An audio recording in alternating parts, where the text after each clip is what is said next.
आप सोच सकते हैं भगवत प्राप्ति कैसे हो सकती है? पूरा रजिस्टर पाप लिखा हुआ है, एक बार वृंदावन आया, एक बार प्रणाम किया, एक बार राधा बोला, एक बार बिहारी जी के दर्शन किया, इसका क्या फल होगा? महाभारत में लिखा है एक बार श्री कृष्ण को कोई प्रणाम कर ले, एक बार, एकोपि कृष्ण कृतः प्रणामो दशाश्वमेधा व्रतेन तुल्या दशाश्वमेधि पुनरेपि जन्म कृष्ण प्रणामी न पुनर्भवाय। एक बार कृष्ण को प्रणाम करने वाले का पुनर्जन्म नहीं होता, ये भीष्म जी की स्तव में लिखा। अब आप विचार करके देखो, जहां प्रिया प्रीतम विराजमान इस भूमि में लौट गया, रसिकों की चरण रज, प्रिया प्रीतम की चरण रज, एक बार बिहारी बिहारी जी को प्रणाम कर दिया, एक बार उनकी जय जयकार कर दिया, वो नरक नहीं जा सकता, श्रीपाद कह रहे। इसलिए वृंदावने सैक पदस्पृहोपि महत्तमानां श्रुत भाषितोपि विदन्नपि स्वार्थ विधाति सर्वं हाधिं न वृंदावनाश्रयामि। महापुरुषों के वचनों में भी तुम विश्वास नहीं करते हो, कैसा तुम्हारा जीवन है? कम से कम अन्य बातों पर विश्वास ना करो, महापुरुषों के वचनों में तो विश्वास कर लो। महात्मानां श्रुत भाषितोपि, सुन रहे हो तुम, महापुरुष जन वचन बोल रहे हैं।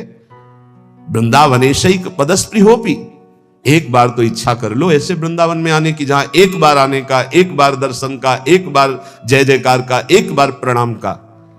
ये भगवत प्राप्ति तुम बहुत दुर्लभ समझते हो। सबसे सरल है भगवत प्राप्ति, सबसे सरल। तो बोले बहुत बड़ी बड़ी तपस्याएं, बहुत कष्ट सहा जा रहा है, और आप कह रहे हैं बहुत सरल है।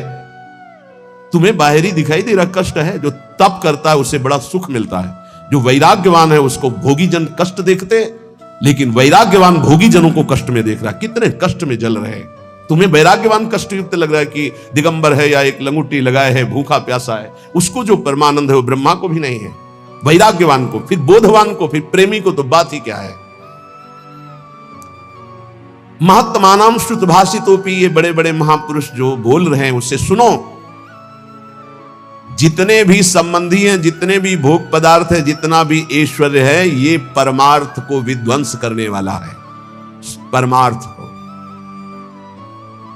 विदन्नपि स्वार्थ विधाति सर्वं हाधिं, धिक्कार है यदि आप अपने परमार्थ के नाश करने वाली क्रिया करते हो, परमार्थ के नाश करने वाली बातें देखते हो, सुनते हो, बोलते हो। तुम महापुरुषों की बातें सुनकर भी उनके आज्ञा में क्यों नहीं चलते हो? क्या आज्ञा? वृंदावने शैक पदस्पृहोपि, एक बार कदम बढ़ाओ ना सीधा वृंदावन की तरफ, और एक बार वृंदावन में आ जाओगे तो तुम्हारे जीवन का परिवर्तन हो जाएगा। पर धिक्कार है, ये सब बातें सुनकर भी भगवत प्राप्ति की इच्छा नहीं जागृत होती।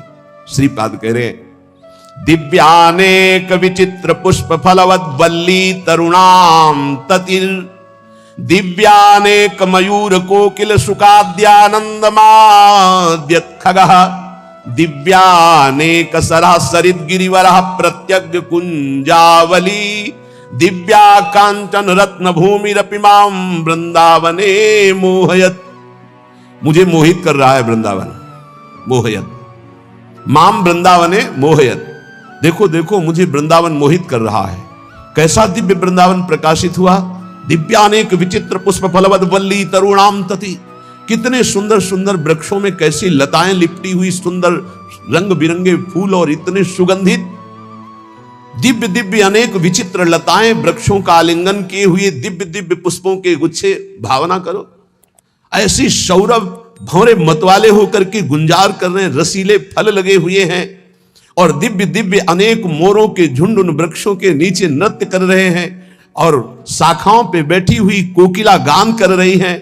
सुख शाखा जो सुख आदि हैं पक्षी, वो ऐसे आनंद उन्मत्त होकर के गान कर रहे हैं मानो राग रागिनियां मूर्तिमान बैठी हो।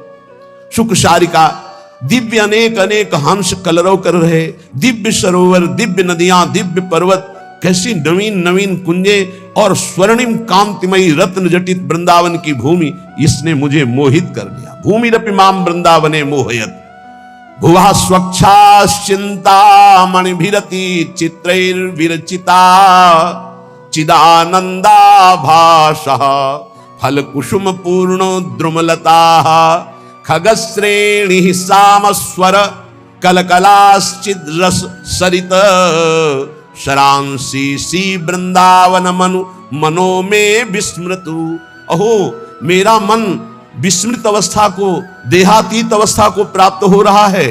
कैसी सुंदर स्वच्छ भूमि वृंदावन की, दिव्य वृंदावन की, करोड़ करोड़ चिंतामणियों से जटित ये भूमि, कैसा सुंदर रासमंडल, कैसी चिन्मय लताएं, कैसा चिन्मय फल, कैसे चिन्मय पुष्प, और यहां के पक्षी जब गान करते हैं तो साम वेद की ध्वनि प्रकट होती है। आहा, खगश्रेणी सामस्वर कलकलाश्चिद रस सरिते, अर्थात जो वृंदावन के पक्षियों की चहचहाट कलरव है, इनको जो श्रवण करता है तो चारों वेदों के पाठ का उसे फल मिल जाता है। धाम है, बड़ा दिव्य है। राधा यशो मुखर मत खगावली के यहां के पक्षी श्री जी का जस गान कर रहे हैं। और यहां के जो सरोवर हैं उनका जो जल है, भूमि में ऐसा कोई तीर्थ नहीं है जो वृंदावन ब्रज धाम के सरोवरों की जल की समानता कर सके, क्योंकि जितने तीर्थ हैं तीर्थ पाद श्री हरि के चरणों से है। और यहां तीर्थ पाद हरि जिन चरणों में नमन करते, प्रिया चरण रज जान के लुठत रसिक सिरमौर, वो लाडली जू का ये क्रीड़ा स्थल है वृंदावन, ये ब्रज भूमि। इसलिए श्रीपाद कितनी महिमा की बात कहे। वृंदारण्ये वरम श्याम क्रमिरपि परतो नो चिदानंद देहो।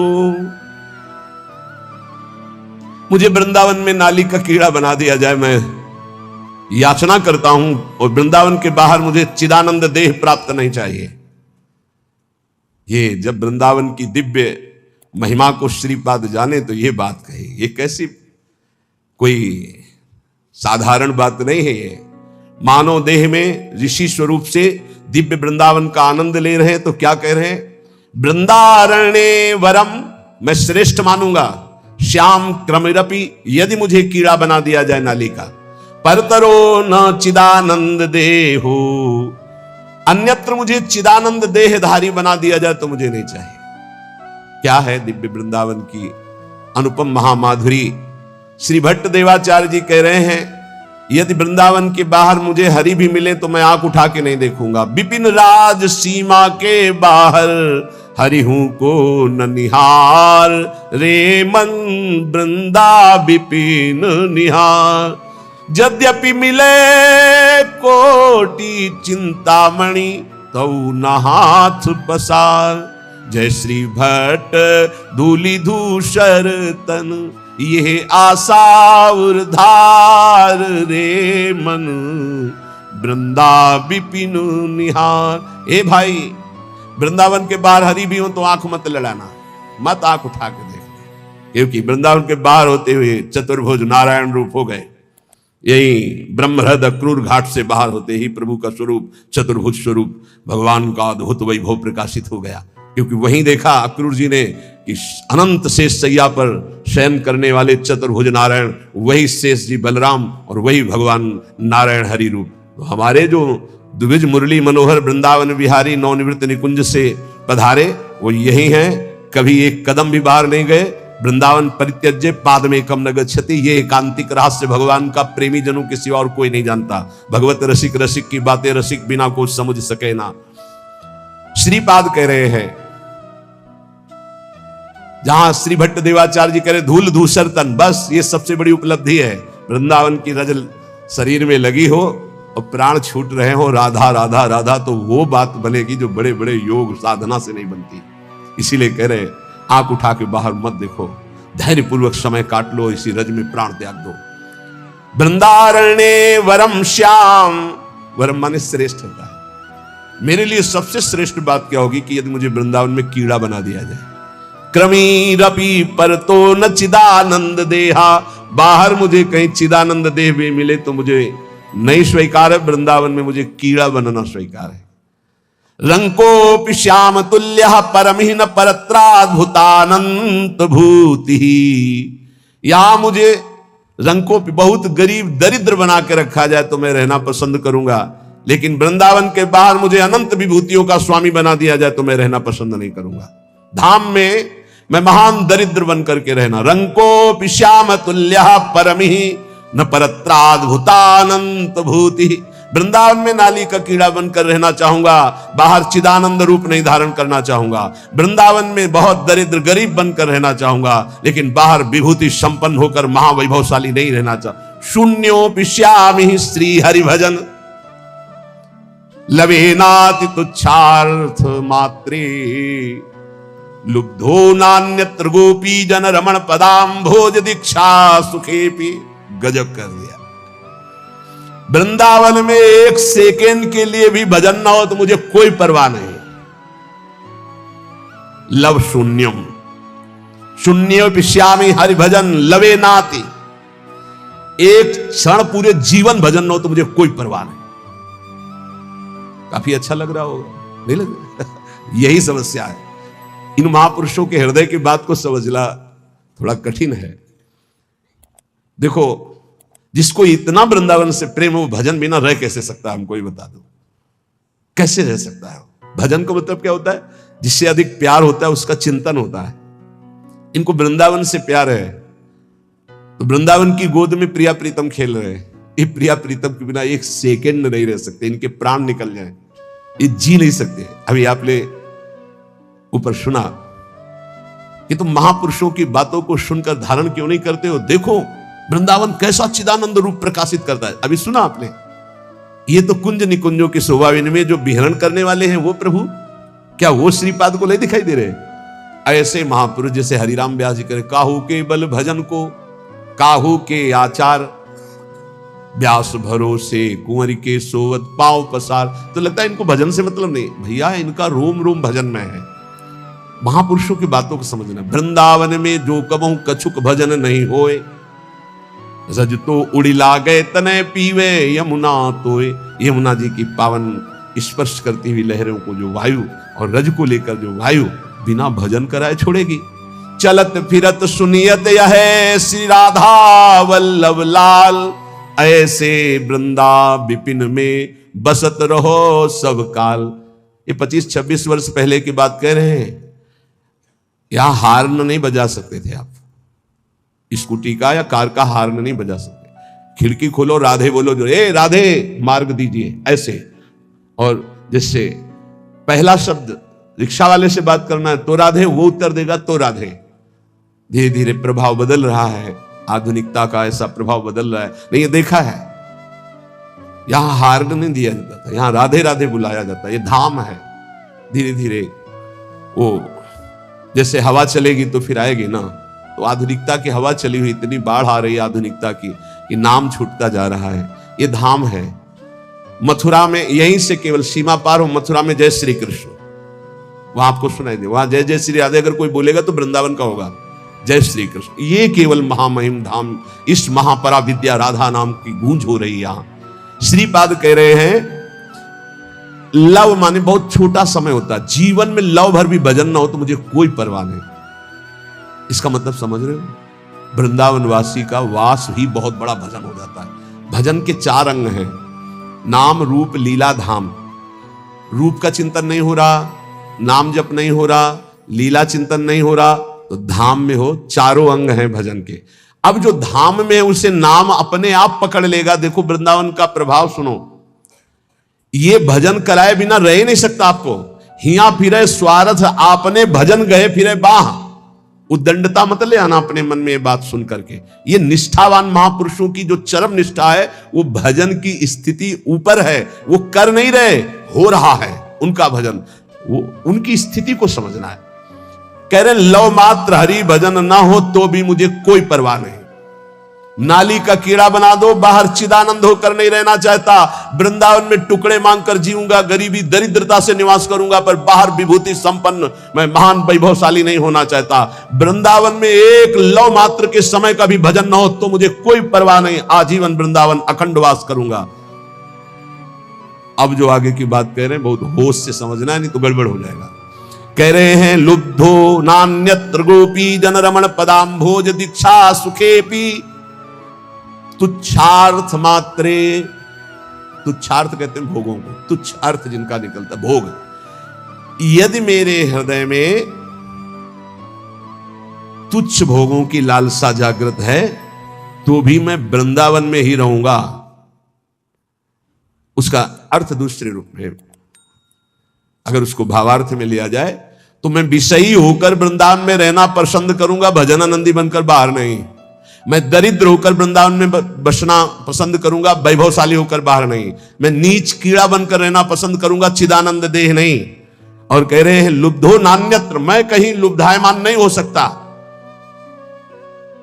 अगर कोई कहे कि गोपी जन रमण के पाद पद्मों की प्राप्ति में बाहर तुम्हें करा देता हूं, आ जाओ, तो मैं कदापि नहीं जाऊंगा, यहां विषयी बनकर रहना पसंद करूंगा। गजब की निष्ठा, गजब की निष्ठा। आगे एक श्लोक आता है जो कभी भी किसी को बचेगा नहीं। बहुत विचित्र कोटि निष्ठा वही होती है जो विचित्र कोटि की होती है। श्री कृष्ण के प्रेम में उन्मत्त होकर मैं बाहर रहना नहीं चाहता, लेकिन वृंदावन में घोर विषयी बन करके भी मैं रहना चाहता हूं। और ऐसे महापुरुष है जो ब्रह्मबोध संपन्न है, जो भगवत प्रेम को प्राप्त महापुरुष है। ये भला ऐसा, ये कुछ है वृंदावन की ऐसी महामहिमा जिसमें श्रीपाद लुब्धायमान है। ध्रुवदास जी, श्री वृंदावन दास जी, हरिवंश महाप्रभु, प्रथम यथामति प्रणवो श्री वृंदावन तिरम्य श्री राधिका कृपा बिलु, क्योंकि इसमें मेरी प्यारी जी विराजमान। वृंदावन सर्व महताम पहाय दूरात, वृंदा टवी मनु सर्व प्रणयन चेता, सत्तारणी कृत स्वभाव सुधार सौघम राधा विधान में दिव्य निधान। ये हम नहीं करेंगे भजन, अब हमारी श्री जी है ना। जिस दिन हमारी श्री जी ने देखा मेरे महल में पड़ा हुआ ये विषयी पुरुष है, उसी दिन ऐसा महाप्रेमी बना देंगी। बिल्कुल हिया फिरे स्वार्थ आपने भजन गहे फिरे बाह, और देश के बसत ही अधिक भजन हो, यही सम तो पूजत नहीं वृंदावन रहे सोए। कैसे कोई वृंदावन की महिमा को पार पा सकता है। और देश के बसत ही घटत भजन की बात, वृंदावन में स्वार्थ उलट भजन हुए जात। बड़े भाग्यशाली जिनको ये महिमा सुनने को मिली और अपने हृदय में धारण किया। अगणित रवि कोटि प्रस्फुरत दिव्य भाति, सकृदपि हृदय भातई शीतलानंद वृष्ट्या, प्रशमित भवतापैर दुर्लभार्थान दुहदद्भिः, परम रुचिर मां संख्य वृक्षै परितम। करोड़ करोड़ सूर्यों की सी कांति यहां के वृक्षों की डालों से प्रकट होती है। यहां सूर्य चंद्र का प्रवेश नहीं वृंदावन में, दिव्य वृंदावन। भगवान कहते न तद भासते सूर्यो न शशांको न पावकः, यद गत्वा न निवर्तन्ते तद धाम परमम मम। ये परम धाम सूर्य चंद्र अग्नि का प्रवेश ही नहीं है। बोले अगणित रवि कोटि, अगणित गिनती नहीं है, ऐसे सूर्य और चंद्रमाओं जैसा प्रकाश वृंदावन की वृक्षों की शाखाओं से प्रकट हो रहा है। कैसा रमणीय वृंदावन, जहां हमारे प्रिया प्रीतम गलवैया दिए हुए चल रहे, कोई सखी छत्र लिए, कोई चवर लिए, कोई बाजत मृद मृदंग, नाचत सभय सुधंग, नृत्य करते हुए कोई आगे चल रहे, कोई मृदंग वीणा वेणु ऐसे वाद्य बजा रहे, कोई पुष्पांजलि अर्पित करे, कोई जय हो खग मृग पशु पंछियों का कोलाहल, और ऐसी सुंदर सुंदर दिव्य लताएं फूली हुई प्रिया प्रीतम के अंग की सौरभ संपूर्ण वृंदावन को सुवासित कर रही। ए चिदानंद सुख। इसीलिए कहते हैं मानव देह से ही ये प्राप्त हो सकता है, और सबको सौभाग्य नहीं मिला। ये पूरे विश्व में कितने प्राणी हैं। अरे भारत में मनुष्य केवल 140 करोड़ बताए गए। कितने बैठे? 2, 500, 1000 इतने हैं। कितने सुनेंगे? इनमें कितने पकड़ेंगे? पकड़ने वालों में कितने चलेंगे? चलने वालों में कितने पहुंचेंगे? को एक पाओ जो कहे हरिवंश रस, बिरलो समझनहार, एक दो ही जो पाइए खुद ही सब संसार। बहुत बढ़िया सौभाग्य है। सीधाम वृंदावन में बैठ करके प्रिया प्रीतम के निज महल की महिमा सुन रहे हैं। अब महापुरुषों की वाणी जो सिद्धांत की है उसको अपने आचरण में उतारे। ये 6 बातें जिसमें होती हैं वो सुख के लिए कार्य तो करता है, पर विपत्तियों में बार बार डूबता रहता है। महापुरुषों की बातें 6 बातें सुख के लिए करने वाले मनुष्य में विपत्तियां पैदा करती रहती हैं। पहला, जो भजन से विमुख है और स्वार्थ परायणता में रत है। स्वार्थ परायण, कैसे धन बढ़े, कैसे भोग सामग्री बढ़े, कैसे कैसे, और भजन से विमुख है, वो कुछ भी कर ले परिणाम में उसे विपत्ति ही भोगनी पड़ेगी। वैसे हमें लगता है ये लिख लेना चाहिए, बिना भजन के कुछ भी कर लो परिणाम में आपको विपत्ति भोगनी पड़ेगी। हनुमान जी महाराज कहे हनुमंत विपत्ति प्रभु सोई, जब तो सुमिरन भजन न होई। चाहे कुछ भी हो, नौकरी कर रहे हो, किसानी कर रहे हो, गृहस्थी, कुछ भी हो, नाम जप जरूर करो, तुम्हें विपत्तियों से बचा लेगा नाम जप। दूसरा, जो शरीर में शैतान वास करते हैं, उन शैतानों को जो अपने अधिकार में नहीं लिया, उसको विपत्ति प्राप्त होती। शैतान काम, क्रोध, लोभ, मोह, मद, मत्सर, ये दुराचार कराने वाले शैतानों को जो अपने अधिकार में नहीं ले लेता, उनके अधिकार में समर्पित हो जाता है, उसको विपत्ति पे विपत्ति भोगनी पड़ती है। पहला, जो नाम जप ना करके केवल स्वार्थ के कार्यों में रत रहता है, कुछ भी कर ले विपत्ति भोगनी पड़ेगी। दूसरा, जो अपने शरीर को ये अंदर बैठे हुए शैतानों के हवाले समर्पित कर देता है, उनकी गुलामी स्वीकार कर लेता है, काम, क्रोध, लोभ, मोह, मद, मत्सर, इनको शासन में नहीं लेता, उसको जीवन भर विपत्ति भोगनी पड़ेगी, शारीरिक, मानसिक, लौकिक, पारलौकिक। तीसरा, जो मृत्यु की तैयारी नहीं करता, उसे विपत्ति ही विपत्ति भोगनी पड़ेगी। मृत्यु की तैयारी कई बार चर्चा हो चुकी है। मृत्यु की तैयारी, यहां जीने की आशा में सब लगे हुए हैं, लेकिन मृत्यु की तैयारी कौन कर रहा है? वही जो गुरु कृपा पात्र है, वो मृत्यु की तैयारी कर रहा है। नहीं, सब बैंक बैलेंस की तैयारी कर रहे हैं, सब नाना प्रकार के भोग इकट्ठे करने की तैयारी कर रहे हैं। तुम्हारे बाप बाबा तुम्हें इतना कमा के नहीं देंगे कि तुम बैठे बैठे खाओ, तो तुम कमा के जब इतना जाओगे ना, तो ये बैठे बैठे इतना उपद्रव करेंगे कि जेल जाएंगे, नरक वाले काम करेंगे। नहीं, ये सुधरेंगे। ये सुधरेंगे तब जब इनको ठोकरें लगेंगी और स्वयं में ये तैयार होंगे, तब ये लोक परलोक संभाल लेंगे। ये भोग सामग्री से सुधरने वाले नहीं। अगर आप सोचते हो अपने परिवार को मैं इतना भोग सामग्री इकट्ठा कर दूंगा सुखी हो जाएंगे, तो अपने परिवार की दुर्गति का स्थान बना करके जा रहे हो। परिवार को सतमार्ग, धर्मयुक्त बनाकर जाओ तो वो सुखी रहेंगे। अधर्म से कमाए हुए धन से परिवार को सुखी करने की चेष्टा करने वाला हर समय विपत्ति में ही फंसा रहेगा समय आने पर। मृत्यु की तैयारी न करने वाला विपत्ति में फंसता है। चौथा है, जो दूसरे के रिझाने में पूरा जीवन बर्बाद कर देता है। दूसरे के रिझाने, ईश्वर से विमुख होकर दूसरों को संतुष्ट करने में पूरा जीवन व्यतीत कर देता है, उसको विपत्ति भोगनी पड़ती है। पांचवा, जो सतोगुणी भोजन, सतोगुणी वार्ता, सतोगुणी कार्यों को छोड़कर राजसिक और तामसिक भोजन करता है, राजसिक तामसिक क्रियाएं और वार्ता करता है, उसे विपत्ति भोगनी पड़ती है। छठवां, जानते हुए अपने दोषों का समर्थन करता है और दूसरे को निंदास्पद शब्दों से संबोधन करता है। बड़ा विचित्र समय आ गया है।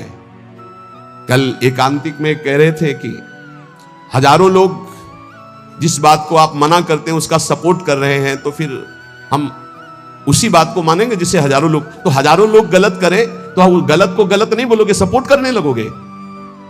हजारों गलती कर रहे हैं तो तुम उसी गलती को सपोर्ट करोगे। हजारों शराब पी रहे हैं तो तुम शराब को सही मानोगे। हजारों मांस खा रहे हैं तो तुम आप उसको सही का निशान दे दोगे। हजारों व्यभिचार कर रहे हैं तो तुम सही का निशान दे दोगे। तुम्हारी बुद्धि भ्रष्ट हो गई। धर्म शास्त्रों के विरुद्ध आचरण करने वाले चाहे करोड़ों हो जाएं तो भी उसका विरोध होता रहेगा। अगर अंदर से आप विरोध करोगे तो निकल जाओगे दुर्गुणों से। यही बात कह रहे हैं, अपने दोषों का समर्थन करने वाले की दुर्गति होती है, विपत्ति में फंसता है। भगवान कह रहे त्यागात शांतिरंतरम, और उपदेश दिया दे रहा भोगा शांतिरंतरम। शास्त्र सम्मत जगत गुरु भगवान श्री कृष्ण की बात से बढ़कर किसकी बात होगी? ब्रह्म ऋषि जन भगवान की ही तो दी हुई बातों का अनुभव करके बोलते हैं।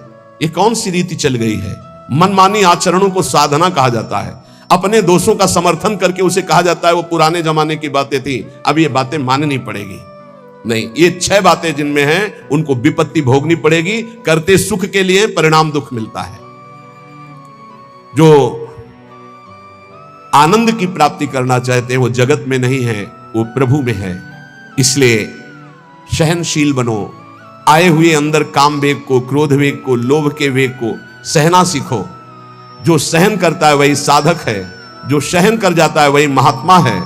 जो अपने दोषों का शोधक है, शोध कर दोषों का त्याग करता है, वही जगत का उद्धार करने वाला महात्मा बनता है। याद रखना, जो प्रभु के उपदेश से विलक चलता है वो कभी महात्मा नहीं हो सकता, वो इंद्रियों का गुलाम हो सकता है। प्रभु की आज्ञा के विपरीत चलने वाला कभी महात्मा नहीं हो सकता है। बड़ी अद्भुत महिमा श्री वृंदावन धाम की।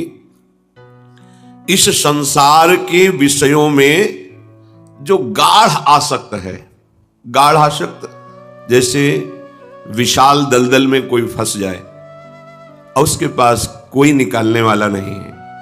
वो स्वयं निकलने की जितनी चेष्टा करेगा वो धंसता चला जाएगा। ये विषयों की आसक्ति, भोगों की आसक्ति बड़ा भयावना दलदल है। इसमें जो प्रवेश कर गया एक बार, तो केवल श्री हरि ही करुणा करके गुरु रूप से आके निकाल सकते हैं, अन्यथा दूसरा कोई नहीं। क्योंकि आप जो भी करेंगे उस पंख में धंस जाएंगे। अहंकार मूल पंख है इस दलदल का। मैं यही प्रधान दलदल का क्षेत्र है।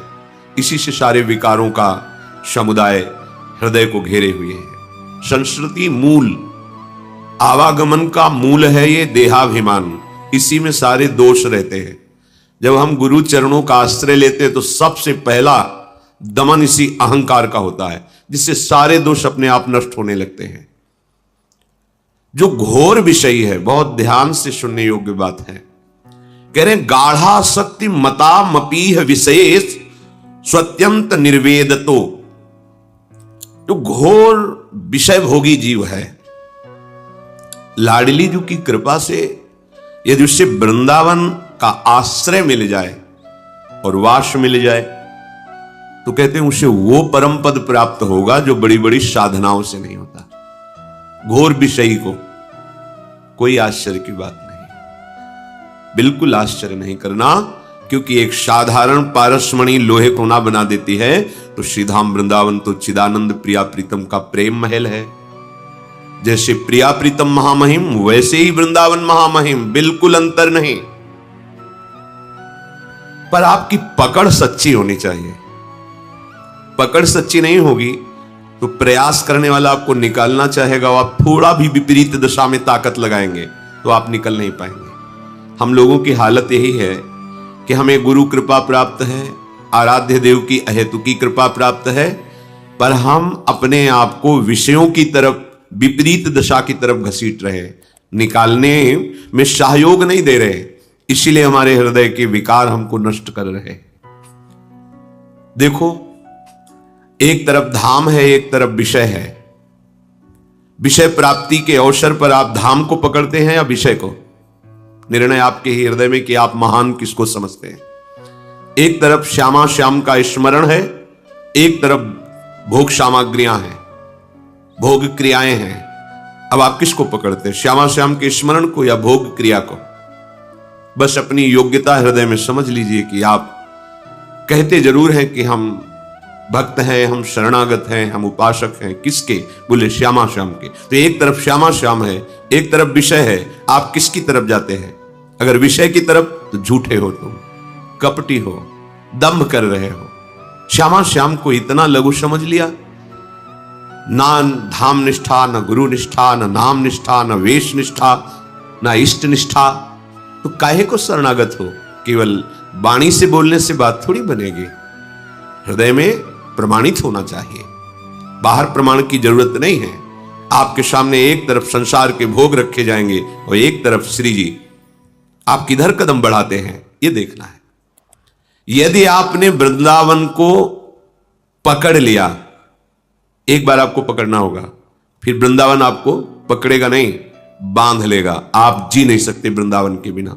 देख लेना, जब हम वाराणसी से यहां आए तो जब ये चर्चा सुनी तो लगा कैसे पकड़ता है वृंदावन, कैसे पकड़ता है। जब महानुभाव ऐसा कहते तो मुझे समझ कि अगर हम ना चाहे तो हम कैसे वृंदावन में रह सकते हैं, कैसे पकड़ता है। कुछ दिन तो ये प्रश्न बना रहा, फिर जब वृंदावन ने पकड़ा तब समझ में आया कि अब तो जी ही नहीं सकते, वृंदावन के बिना जी ही नहीं सकते, बिल्कुल नहीं जी सकते। तब लगा कि हां, ऐसे वृंदावन पकड़ता है। घोर विषयी को, गाढ़ आसक्त भोगों में आपको चिंता नहीं करनी। यदि आपने वृंदावन का आश्रय लिया है, वृंदावन का वास स्वीकार किया है, तो पकड़ो पहले। आपको कोई भी दुख विपत्ति झंझावात, कोई भी सांसारिक राग भोग घसीट ना पावे। एक बार आप पकड़ लो, फिर वृंदावन पकड़ लेगा, माया घसीट नहीं पाएगी। घोर विषयी को भी भगवत प्राप्ति कराने में समर्थ है वृंदावन। गाढ़ा शक्ति मता मपीह विषये स्वत्यंत, माने अत्यंत आसक्त, अत्यंत आसक्त। अपने को शिकायत क्या करनी, मेरा मन नहीं लगता, भजन में मन नहीं लगता, तो तुम अपराध मत करो केवल, और पड़े रहो वृंदावन में। फिर देखो वो गति प्राप्त होगी जो योगियों के लिए भी वांछित है, जिसकी याचना योगी जन करते हैं। क्योंकि कहां पड़े हो? महारानी जी के घर में। कभी नूपुरों की झनकार करती हुई ये जुगल जोड़ी निकलेगी, देखेगी, ये हमारे दरवाजे में पड़ा है, घर में पड़ा है, निहाल कर देंगे। यहां केवल पड़े रहने से वो बात बनती है जो बड़ी बड़ी साधनाओं से नहीं बनती। आगे कह रहे हैं कि अत्यंत निर्वेदतो, बहुत वैराग्यवान है, भोगों पर दृष्टि ही नहीं जा रही है, बहुत सहनशील है, तो इससे परम पद थोड़ी प्राप्त हो जाएगा। वैराग्य का फल है ज्ञान, और ज्ञान विशुद्ध बोध, और उसका फल है प्रेम। अगर केवल वैराग्य तक ही रुक गए तो आप तपलोक को जा सकते हैं, लेकिन भगवत प्रेम प्राप्त करके प्रभु की सेवा में नित्य निरंतर अनंत प्रेमानंद का अनुभव ये तो नहीं हो सकता। घोर विषयी को वो पद मिल जाएगा जिसने धाम का आश्रय ले लिया, प्रिया प्रीतम के चरणों का आश्रय ले लिया, और ये निर्णय कर लिया कि अब इस शरीर को इसी रज में मिला देना है। श्री वृंदारण्य भूमो लुठतुमम तनुर विह्वलानंद पूरई है, यही तड़प कर प्राण छोड़ेंगे, कुछ भी हो जाए। बाहर ये जिनको वास मिल गया है, बाहर कदम नहीं, प्राण निकल जाएंगे, हम श्री जी के पास जाएंगे। जो बाहर हैं वो वृंदावन का ऐसे आश्रय लें जैसे छुट्टी मिलने पर वो नौकरी करने वाला व्यक्ति कहीं भी हो भाग के घर आता है। ऐसे वृंदावन से तुम्हारा प्रेम हो, जहां संसार व्यवहार में आपको छुट्टी मिले, एक दिन एक रात भाग कर आ गए, धाम में आए, धाम को प्रणाम किया, प्रफुल्लित मन परिक्रमा की नाम जप करते हुए सत्संग सुना, फिर अपने हृदय में वृंदावन बसाकर फिर बाहर अपने कार्य के लिए चले गए। जब कभी लाडली जी कृपा करेंगी तो वास हो जाएगा, अगर नहीं भी होगा तो आश्रय से वही फल प्राप्त होगा जो वास से प्राप्त होता है, पर पक्का आश्रय, पक्का आश्रय।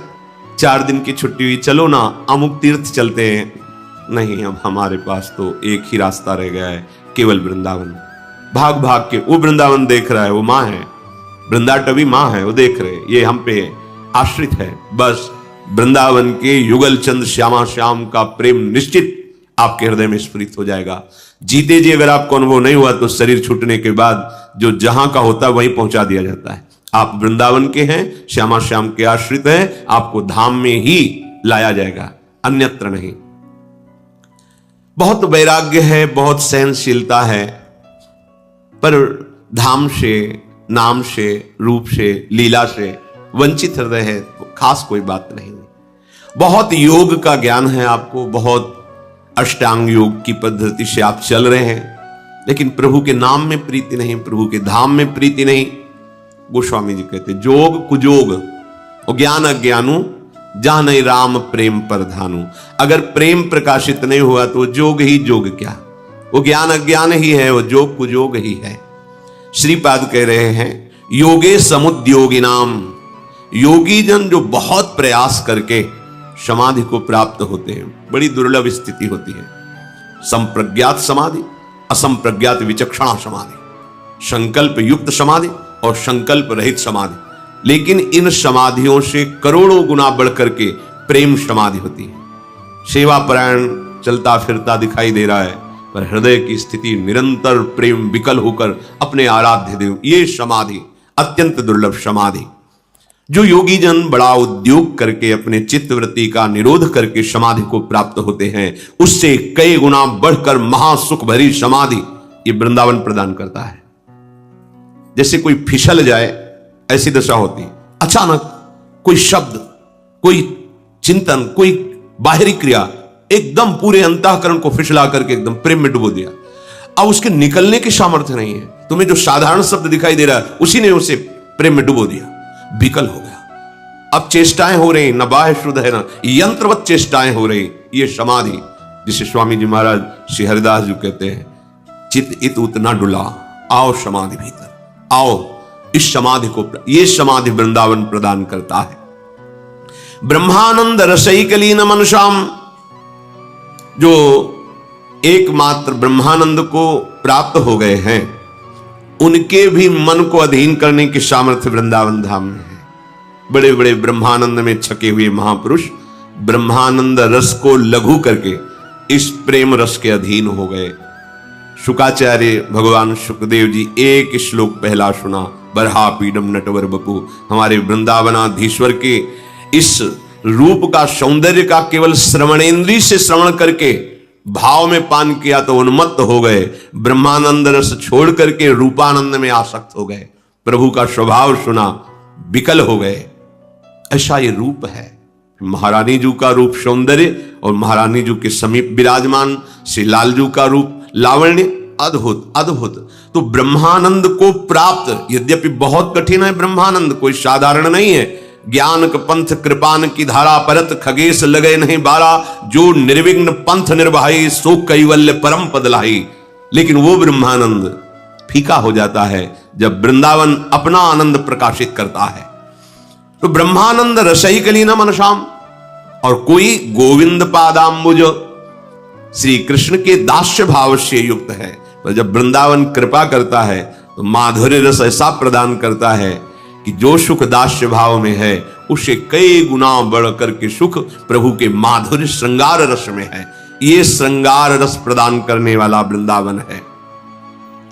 कैसे? द्वंद्वाविष्ट ध्येयाम च मोहनमिदं वृंदावनम स्वैर गुणैः। कोई द्वंद्व नहीं रहने देता। चित्त को अपनी सामर्थ्य से घसीट कर, शब्द पर ध्यान दीजिए, चित्त को अपनी सामर्थ्य से घसीट कर वृंदावन समस्त ऐसे सद्गुण प्रकाशित कर देता है, ऐसी महामहिमामयी उसकी स्वभाव वृत्तियां बना देता है कि प्रिया प्रीतम उस पर रीझ जाते हैं। ये वृंदावन प्रदान करता है, ये रजरानी प्रदान करती है। बस एक ही बात का सबसे बड़ा यहां भय है, श्री वृंदावन वासिनी स्थिर चरे दोषान मम श्रावयेत, योशौ किम शतधाम छिनत्ति नहीं माम शस्त्रैः रथास्त्रैः स्थितैः। श्रीपाद कह रहे, यदि वृंदावन के किसी भी प्राणी का, चाहे वो जड़ हो या चैतन्य हो, वृक्ष लता आदि हो, पशु पक्षी आदि हो या मनुष्य हो, यदि उनका तुम अमंगल करोगे, उनकी निंदा करोगे, फिर वृंदावन आप पे कृपा नहीं करेगा। ये कई बार, हजारों बार प्रार्थना की। यहां एक ही बात वृंदावन बर्दाश्त नहीं करता। जो धामवासी जन हैं, जो रजोपसेवी जन हैं, जो नाम जापक हैं, जैसे संत रूप में हैं तो आपको दिखाई दे रहा संत हैं, पर श्वान रूप कुत्ते रूप से हैं तो आपको दिखाई नहीं दे रहा है संत हैं, पर वो महान संत हैं। हरिराम व्यास जी आचार्य कोटि के महापुरुष हैं। वो कह रहे, हो हुमन वृंदावन को श्वान, श्वान माने कुत्ता। क्या कभी ऐसी कृपा होगी कि मैं वृंदावन का श्वान बन जाऊं, कुत्ता बन जाऊं? तो ये जो हर समय रज में लेटे हुए हैं, रज में ही प्रसाद पाते हैं, ये कोटि कोटि बंदनी है। इनको ये न समझ ले कि आप बैठा हुआ है, आप लात मार दिए, कुत्ता है, सारे सुकृत नष्ट हो जाएंगे। सावधान, ये धाम है, यहां लौकिक दृष्टि काम नहीं करेगी। श्री वृंदावन वासिनी स्थिर चरे दोषान मम श्रावयेद। यदि कभी कोई हमें वृंदावन वासी की, चाहे वो पशु पक्षी मनुष्य लता वृक्ष, कोई हमारे सामने निंदा करने लगेगा तो मुझे ऐसा लगता है जैसे वो तलवार से हमारे सैकड़ों टुकड़े कर रहा है। अर्थात हमें वृंदावन वासी की निंदा भी नहीं सुननी, हमें दोष भी नहीं देखने और हमें निंदा करनी भी नहीं। बस एक एक खास बात है, अगर इसे आप पकड़ लिए तो आप चिंता मत करो। भजन का 4 स्वरूप है, निरंतर नाम जपना, लीला गुण श्रवण करना, चिंतन करना और सेवा में रहना और धाम। ये अगर आपसे और कुछ नहीं हो रहा, केवल एक पकड़े हो धाम, तो सबका फल मिल जाएगा आपको। देखना, नाम भी निरंतर चलने लगेगा, रूप भी प्रकाशित हो जाएगा, लीला में भी प्रवेश हो जाएगा। ये महामहिम श्री वृंदावन धाम। बस हमारी चूक क्या हो जाती है कि हम यहां इस बात से फिसल जाते हैं, हम किसी की निंदा कर बैठते हैं। अरे होगा तो क्या हो, निंदा करने, हमारा चश्मा गलत है। वही संसारिक सतोगुण रजोगुण तमोगुण त्रिगुणात्मिका माया जनित रची हुई बुद्धि के द्वारा जो माया में नेत्रों में दिखाया जा रहा है उसे हम सत्य समझ रहे हैं। नहीं है, सत्य नहीं है। जब सत्य देखोगे तो वृंदावन का एक कीड़ा भी इतना बड़ा महात्मा है जो प्रभु से कृपा प्रसाद प्राप्त करके इस धाम की रज में रेंग रहा है। क्योंकि यहां की तृण, यहां की औषधि बनने के लिए उद्धव जैसे महात्मा, ब्रह्मा जैसे ये जब प्रार्थना करते हैं तो वो कीड़ा, श्रीपाद प्रबोधानंद जी ने कहा है, अहो भाग्य जो मुझे वृंदावन के नाली का कीड़ा बना दिया जाए, इसी ग्रंथ में कहा है। इसलिए इतना आप सावधान रहिए कि आप धाम में आए हैं, आप धामवासी हैं, बस धाम आपको भगवत प्राप्ति करा देगा।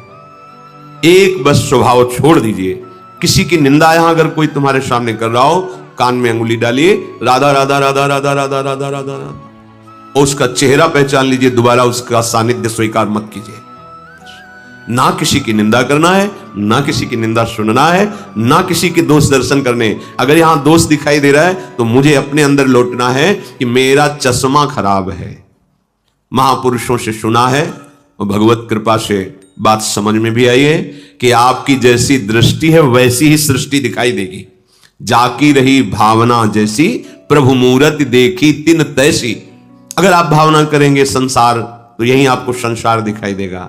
आप भावना करेंगे ये तो सब बड़े बड़े महापुरुष जड़ चैतन्य के रूप में, अहो भाग्य, तो आप सुकृतवान हो जाएंगे। और यहां जो वृंदावन धाम में दोष रहित भावना करके सेवन करता है, उसको जो सुकृत मिलते हैं, उन सुकृत वालों को प्रियाजू मिलती है। ध्यान रखना, अन्य सुकृतों की बात नहीं। कदावा खेलंतो ब्रजनगर वीथीषु हृदयम हरंतो श्री राधा ब्रजपति कुमारो सुकृतिना। सीधाम वृंदावन में प्राप्त किए हुए सुकृत वालों के हृदय को खेलते हुए हमारे युगल सरकार हरण कर लेते हैं। कदा वा खेलंतो ब्रजनगर वीथीषु हृदयम हरंतो श्री राधा मधुपति। राधा माधव उसके हृदय का हरण कर लेते। क्यों? कि वो महान सुकृतवान हो गया है। क्या सुकृतवान? एक एक मिनट जो आपका वृंदावन में कट रहा है, अपने आप महापुण्य एकत्रित हो रहा है, पर आप चूक मत कीजिए, अपने सुकृतों का नाश मत करिए।